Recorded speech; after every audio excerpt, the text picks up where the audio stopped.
रभा माडखोलकर महाविद्यालयात मोडी लिपी प्रशिक्षण वर्गाचं उद्घाटन।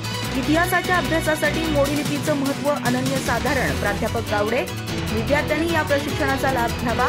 प्राचार्य डॉक्टर गोरल यांचं आवाहन। चंदगड येथील रभा माडखोलकर महाविद्यालयात इतिहास विभागाच्या वतीनं मोडी लिपी प्रशिक्षण वर्गाचं उद्घाटन करण्यात आलं।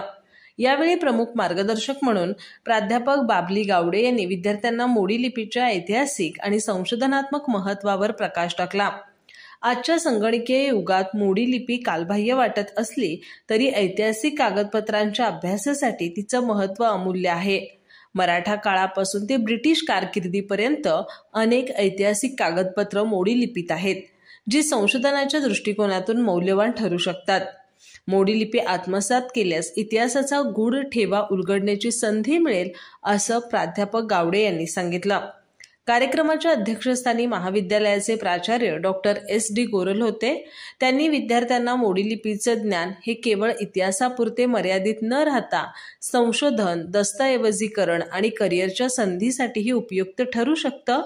त्यामुळे विद्यार्थ्यांनी जिज्ञासू वृत्तीनं या प्रशिक्षणाचा लाभ घ्यावा असं आवाहन केलं। कार्यक्रमाच्या प्रारंभी इतिहास विभाग प्रमुख आणि समन्वयक प्राध्यापक AD कांबळे यांनी महाविद्यालयाच्या इतिहास विभागाच्या विविध उपक्रमांचा आढावा घेत मोडी लिपीच्या अभ्यासाचं महत्त्व विशद केलं। कार्यक्रमाचे आभार प्रदर्शन कुमारी तेजस्विनी कांबळे हिनं केलं। या कार्यक्रमाला doctor Ranjana Kamalakar, doctor GY Kamble यांच्यासह मोठ्या संख्येनं विद्यार्थी उपस्थित होते। या प्रशिक्षणामुळे विद्यार्थ्यांना ऐतिहासिक कागदपत्रांचं वाचन आणि विश्लेषण करण्याची संधी मिळणार असून संशोधन क्षेत्रातील नव्या संधी उपलब्ध होणार आहेत। अधिक माहिती आणि ताज्या घडामोडींसाठी आजच आमचे चॅनल सबस्क्राइब करा।